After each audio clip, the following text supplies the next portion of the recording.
그 목사님이 저에게 6.25 경험담을 이야기하시라고 했는데 저는 학도병에 갔다 왔기 때문에 전투 경력이 그렇게 많지 않습니다. 생각해 보면은 제가 이 동네에 와서 6.25 참전했던 분들을 제가 모시고 있습니다. 그 이야기는 뭐냐면은 제가 전투 현장에서 그 우리의 상관, 우리의 전우들 봤을 적에 눈이 반들반들하고 힘이 넘치더라고요. 그래서 저는 제대를 하고 학교를 다니고 사회생활을 하면서 이분들을 늘 존경해 왔습니다. 그런데 제가 이 동네에 와서 참 감동받은 몇 분을 제가 소개하면서 우리가 이렇게 좋은 동네, 이렇게 좋은 사람들하고 같이 산다는 것을 여러분들에게 말씀드리고 싶습니다. 우선 남병현 대령님, 이분은 우리나라의 포병을 창설하신 분입니다. 6.25가 났을 적에 우리 국군이 가지고 있는 총기는 소총하고 기관총, 그리고 비행기는 L-19 그 연습 비행기 그런 거고, 대포는 조그마한 그 야포구밖에 없었는데, 이북 사람들이 몰고 오는 것은 탱크를 몰고 오고, 그리고 대포를 몰고 오고, 중국 내전에서 싸웠던 조선족 그 중국군이, 그러니까 국군복을 입고 그 사람들이 쳐들어가지고 이랬는데, 하여튼 우리나라 군인들은 그때 인원수가 한 8,000명밖에 안 되고 아주 연약했습니다. 그런데 2달 만에 태국까지 밀려왔습니다. 그럴 때 미국 사람들이 우리를 도우러 왔습니다.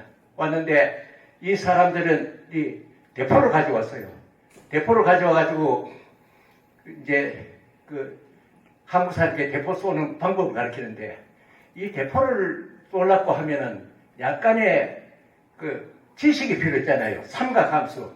그래가지고 곡사포를 어떻게 몇 도에 떨어진다는 이걸. 그러니까 이제 6.25 때 갑작스레 그런 사람이 없잖아요. 우리 남병현 장로님은 서울대학교 의대 예과를 다녔는데, 이분이 한국경비대, 그러니까 6.25 사변 나기 전에 국군에 거기 참석했습니다. 그래서 이분은 그 우리나라의 포병을 창설한 분이고, 또 하도 대포를 많이 쏘니까 이 귀가 되거든요. 그리고 월남전 참전했을 때는 포병연대장으로 참전했어요. 그런 분들이 여기 아마 안 오시는 걸로 제가 알고 있습니다. 또 그 다음에 우리가 학도병을 갔는데, 학도병 가운데 우리 이동영 박사를 내가 소개하고 싶습니다. 이분은 서부 전선에 갔는데 저쪽 압록강까지 갔습니다. 갔다가 와가지고 다시 학교에 복귀해서 그 서울대학에서 이공학을 전공해가지고 우리나라의 LG화학 있잖아요. 그게 LG화학이 실은 우리나라 업체라기보다 세계적인 기업입니다. 거기에 연구소 소장을 지냈던 겁니다. 학도병 출신입니다. 그리고 또 학도병 출신 가운데 그 이동영 박사가 계십니다. 이분은 우리나라에서 원자공학, 원자력 박사 1호입니다. 어디서 원자력 박사를 땄냐면은 영국 가서 땄습니다.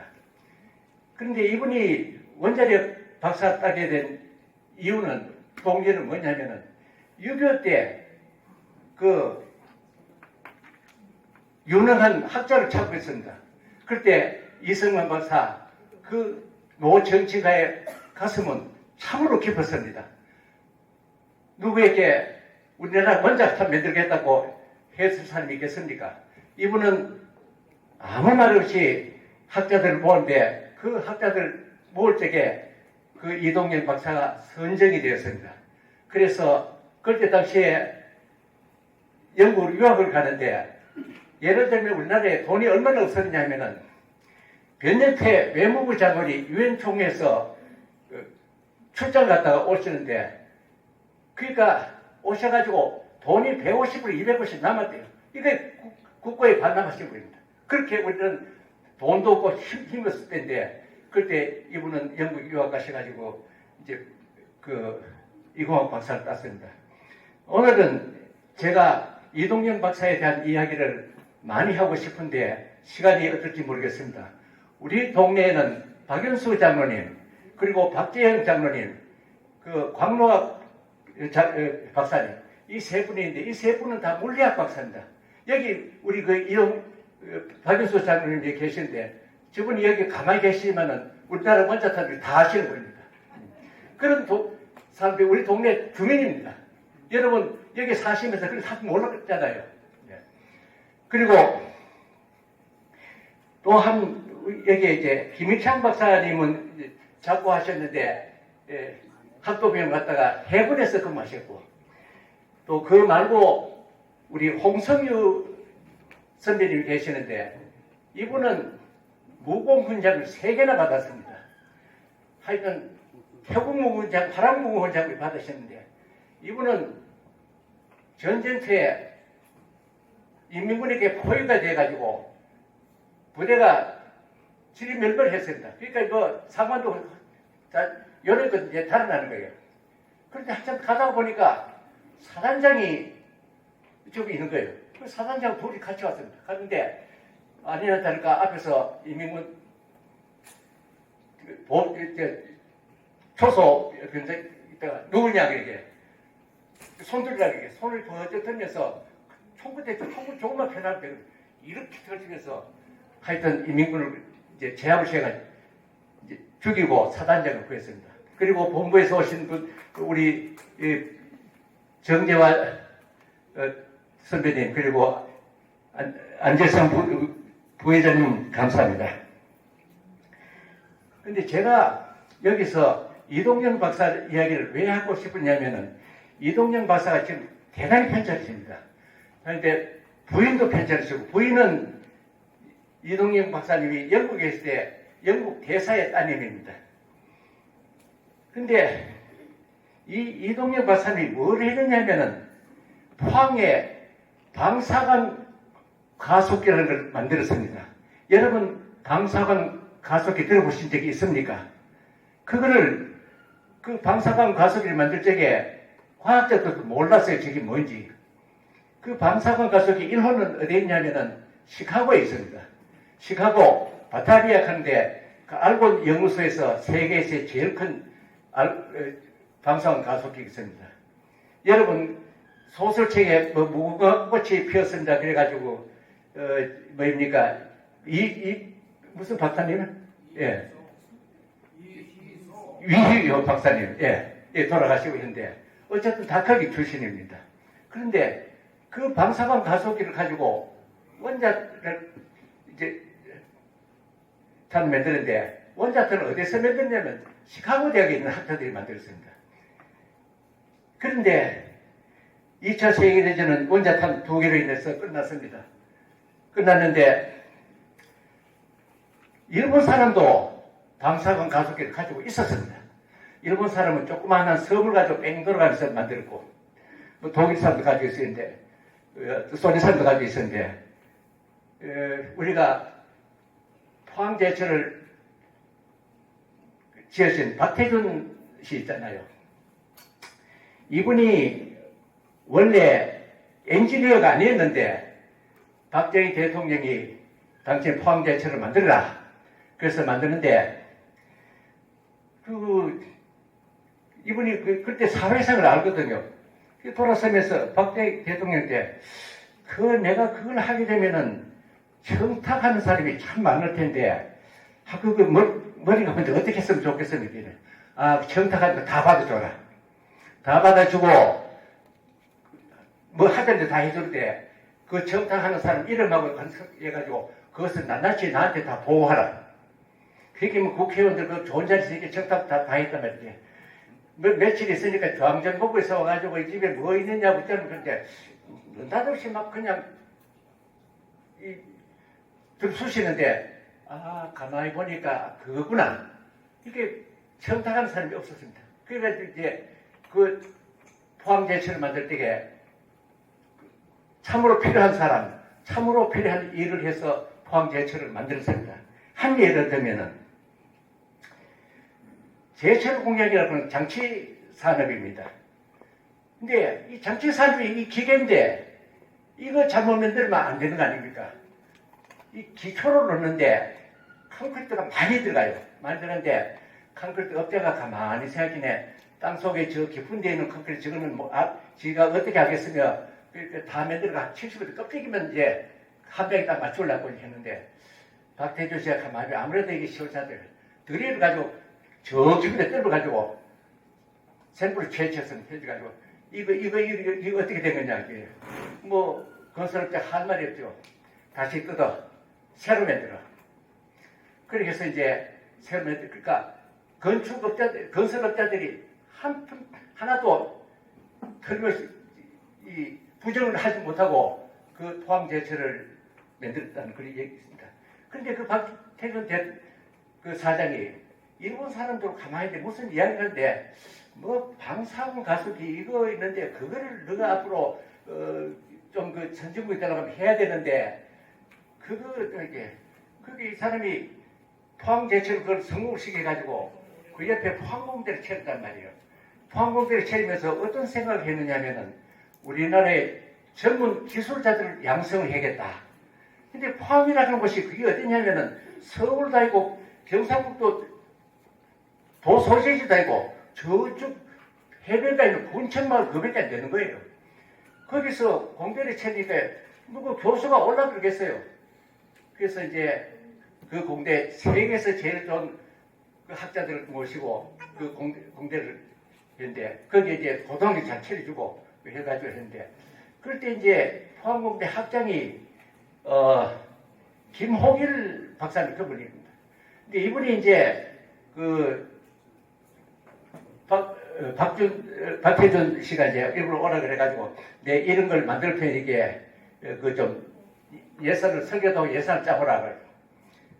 그래서 설계도도 어떻게 할 수도 모르고 모르니까 그래가지고 일본서 뭐 가서 있는 그 자료를 좀 가지고 뭐 하는 게 한 10원짜리 나오나 한 200원 좀 든다 그러고 뭐 이렇게 부풀어가지고 많이 했는데 돈이 뭐 엄청 많이 나는데 이거 되겠나 싶은데 박태준 씨 하라. 근데 실제로 이 공장을 차려보니까 그 돈은 5분의 1도 안 돼요. 공장을 차리니까 이제 돈이 모자라니까 또 가서 이야기하고 하는데 그 김호길 박사가 하다가 안 돼가지고 그 다음에는 우리 여기 계신 이동영 박사인데 그 일을 맡겼습니다. 이동영 박사가 하여튼 과학기술처 뭐 내무부 뭐 상공부 다 되면서 매일 돈 내라 그러고 그래서 그러면서 했는데 간신히 이제 박태준 씨도 이제 더 도와줄 수 없는 그런 형편이에요. 돈이 하도 많이 드니까. 그런데 그 어려운 사업을 우리 이동영 박사님이 끝마쳤습니다. 끝마쳐가지고 우리 동네 여기 살고 계십니다. 그러면 방사능 가속기는 뭘 하는 것이냐? 쉽게 이야기해서 몇만 배 볼 수 있는 현미경입니다. 이제 방사능 가속기를 하면 어떤 원자를 빛의 속도를 쏩니다. 쏴가지고 부딪히게 하게 되면 깨어집니다. 깨어진 걸 이걸 몇만 분의 이를 찍을 수 있는 사진기를 가지고 사진을 찍습니다. 그러면은 거기에 어떤 원자 구조가 어떻게 되어 있고 어떻게 되고 그걸 알게 됩니다. 그래서 저는 뭐 무식한 이야기로 잘 설명할 수 없으니까 그거 방사능 가속기 그거 우리 노벨상 받는 공장이라 했습니다. 왜 노벨상 받는 공장이냐? 방사능 가속기에서 시험을 해가지고 여러 가지 시험 소재공학이 많이 이루어지고 있기 때문입니다. 예를 들면은 우리나라에 배를 참 잘 만드는데 뭐 기름 싣고 다니는 유조선 같은 이런 거는 뭐 별 문제가 그런 문제인데 렌지선 하는 게 가스를 싣고 다니는 배가 있습니다. 이 배는 그러니까 가스를 가지고 압축을 해가지고 물을 만들어 액화시켜가지고 그것을 싣고 다니는데 이 액화된 가스 이거는 철렁철렁거리면 온도가 내려서 압력이 팽창합니다. 그러니까 이길 수 있는 그런 둥그런 그 용기를 만들어야죠. 만드는데 문제는 이 철렁철렁 뺏으면 요 부품을 하는 것이 아니라 온도가 내려갑니다. 온도가 어디까지 내려오냐면 절대 온도까지 내려갑니다. 그러니까 이제 탱크가 만들었는데 이게 추위와 압력이 모두 깨어지는 겁니다. 그러면은 LNG 가스 싣고 오다가 저 태평양 한복판에 깨지면 어떻게 하겠냐. 그래서 이 LNG선은 딴 나라에 만들지를 못합니다. 우리나라밖에 못 만듭니다.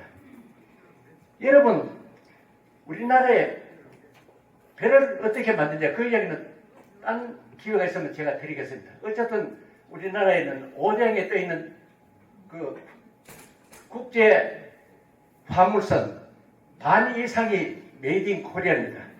그리고 전 세계에서 제일 인정받는 것이 한국배입니다. 그런데 그 LNG 선에서 탱크를 만드는데 그 재료가 이게 포항제철에서 나온 재료 가지고는 안 되고 깨어져요. 그래서 일본서 만든 걸 가지고 썼습니다. 그래서 이걸 어떻게 좀 하겠느냐. 그러다가 이제 그 재료를 다시 이제 방산가속에서 때려보니까 일본 거보다 무엇이 다르냐 하면은 마그네슘이 조금 들어있어요.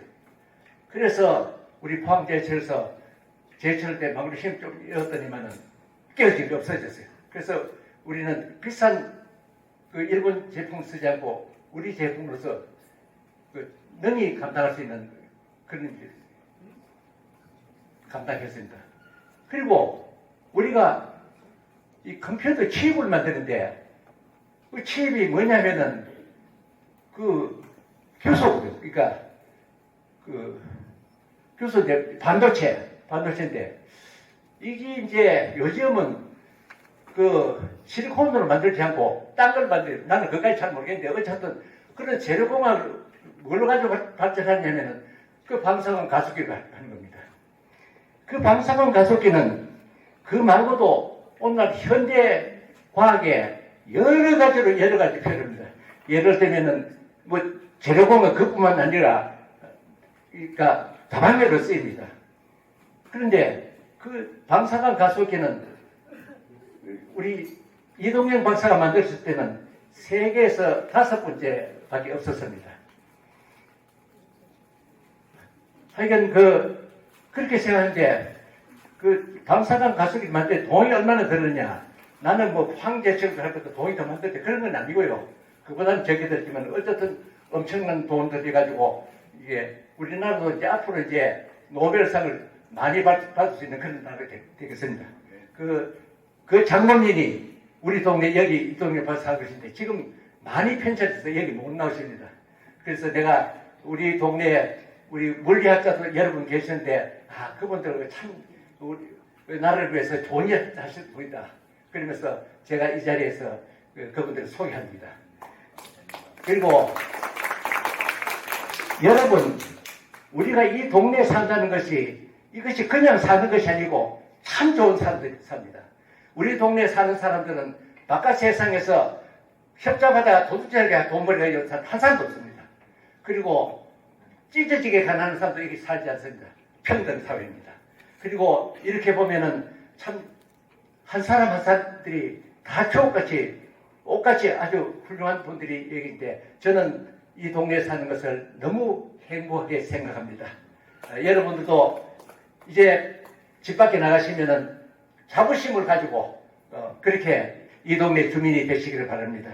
저는 그래서 이 하늘에서 하는 이야기가 뭐냐면은 우리가 다민족 사회에서 여기 사는데 우리가 사는 것은 이 모범 시민이 되자.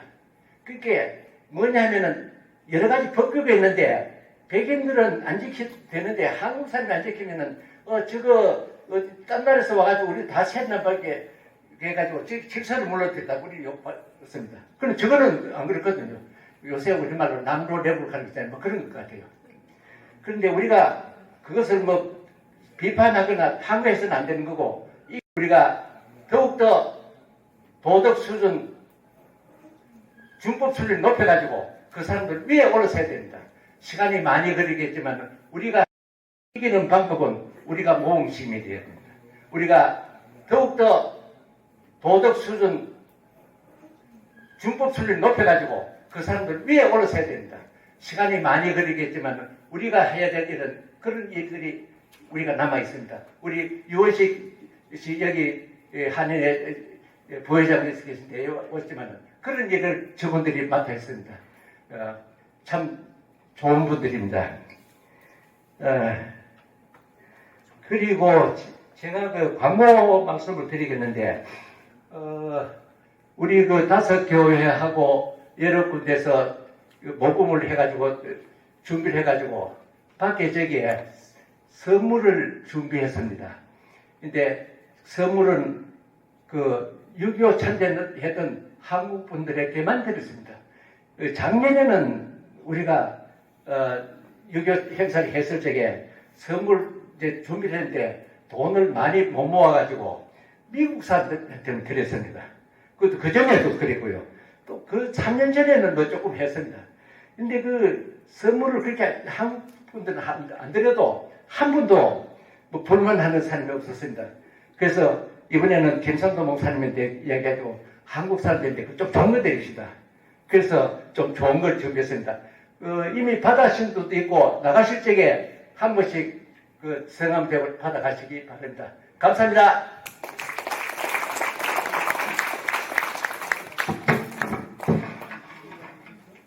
우리가 이렇게 애국 모임을 모였을 적에 우리는 만세를 불러야 합니다. 제가 선창하겠습니다. 대한민국 만세! 만세! 남북 통일 만세! 만세! 한미 동맹 만세! 만세! 감사합니다.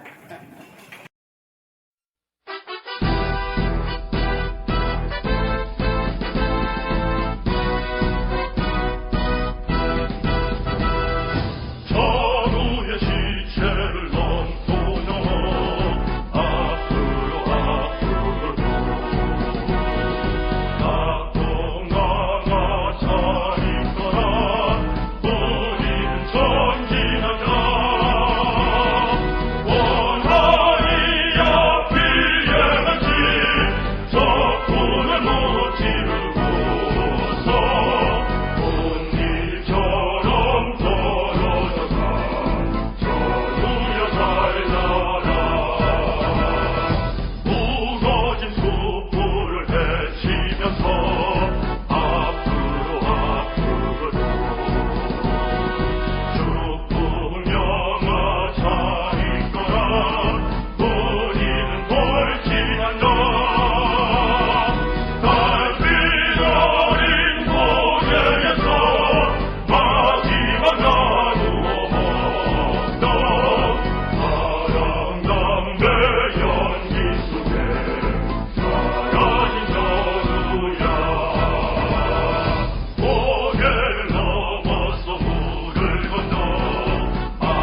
내 마른 세상 온 세상 새 사랑을 심네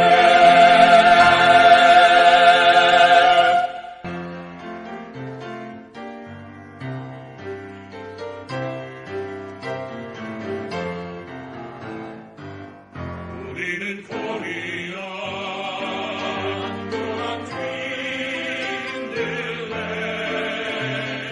아시아 한반도 거기가 내 고향 색깔 펴고 싶어